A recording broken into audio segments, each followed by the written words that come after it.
You might be interested to see how good Dune Part 2 is. After all, the first movie, well, it does take the first half of a really long book by Frank Herbert that is dense, and it splits it into two parts here. The first part was, let's say, a bit lacking in the action department, a bit lacking in the just sort of push the pace. Whereas Dune Part 2 really improves upon that movie in every single way. When I say it improves upon it in every single way, I mean it. It improves upon it visually. It improves upon it with the performances, with the music, with the action, with the everything. Everything about this movie is just flat out better than the first part. It is insane that after watching Dune Part 2, you can see just the difference. It's 2 hours and 46 minutes long, and it does not feel like that long. The first Dune, it felt like a marathon. It felt like it was just going on and on and on. And Dune Part 2, it's concise, it's quick. The pace, it pushes it. It has performances. Timothée Chalamet as Paul Atreides in this film is a masterclass. He goes from a boy that's sort of lost and doesn't know what he's doing to a full-fledged Messiah man that is leading an army against the Empire. That is what's going on in Dune Part 2. You get performances like that. You get a great performance from Zendaya after in the first movie she was in it for, I don't know, 2 minutes. But here as Chani, she gets this sort of, she's pushed and pulled. She has a love for Paul, but she has a love for her people. Paul is an outsider, but she doesn't want to make him feel like one. It's a performance that has this dichotomy that really just pushes and pulls and pushes and pulls. And it leads to this sort of love triangle in the third act between Chani, Paul, and Princess Irulan, who's played by Florence Pugh, whose character, if I can find something about Dune Part 2 that's a little bit lacking, it's that. It's her character, the motivations aren't clear, it's not clear what she wants to do, and she just kind of gets thrown in the third act, and it's a little bit jarring.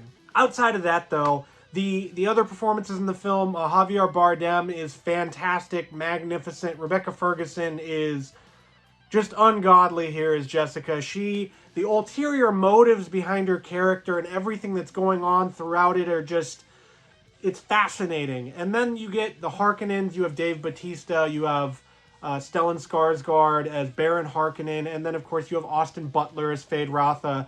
Feyd-Rautha doesn't quite get to the sort of, I would call it cocaine frenzy of Sting's performance from the David Lynch film, but he is menacing as hell. He's a great actor, just a great performance here, and slightly honorable. It makes you feel like, oh wow, this isn't like some just completely evil character.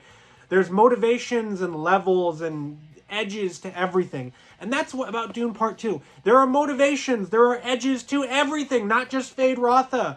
The whole movie, it follows this path of like, what does power do to people? How does it change them? How do people react to power? It's a thing that we deal with in our own lives, in our own political lives, in our own everything, families, everything. It just pulls from all of these human emotions into this film, and you get a movie that is an excellent, a stunning adaptation of the Frank Herbert novel. You have visuals that are seamless. I was sitting there trying to look and see, and oh my god, is that something that I can say? Does that look a little fake?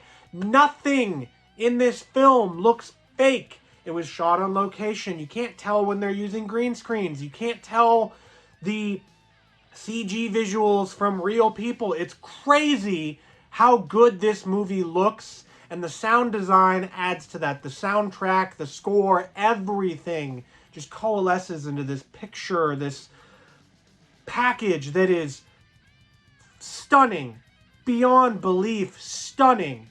The story of Dune Part 2 is, it's Paul Atreides and his mother Jessica. They're on the run with the Fremen. They're trying to fight back against the Harkonnens. But then you get this added wrinkle of the Emperor thrown in, and he has some motivations as well to the whole story. Feyd-Rautha gets added in. There's just all of this stuff that compounds and that turns Paul from this boy to the man and the Messiah of the Fremen people to lead them to paradise. And it's it's a lot. It's a lot to take in, and you're left after the film thinking about what you just saw with some of the action, some of the battle scenes. And that's the best thing about Dune Part 2, is that it blends this drama of this AAA picture that you can think of, oh, well, you know, it's a drama film, whatever. Denis Villeneuve's kind of a auteur, foo-foo, fancy kind of director. And there's these action scenes, these battle scenes that just show up, that grip you and are just stunning to watch. It's just all just so much in Dune Part 2. It's a feast for your eyes. It is a spectacle among all spectacles of film. It is a blockbuster to end all blockbusters. It is one of the finest adaptations, one of the finest science fiction films I have ever seen. It blows the first film out of the water completely. It improves upon everything. In a landscape where we don't get a whole lot of almost perfect or perfect films, Dune Part 2 is a perfect film. And you can check it out in theaters on March 1st. So go out and see Dune Part 2 in theaters. Let me know in the comments what you think of it. There's also a duel scene between Feyd-Rautha and Paul Atreides that is absolutely magnificent. It is choreographed, stunt work, everything put into one thing. You will be watching this duel scene. You'll want to look it up on YouTube after you watch this movie in theaters, after it comes out on Blu-ray and all of that.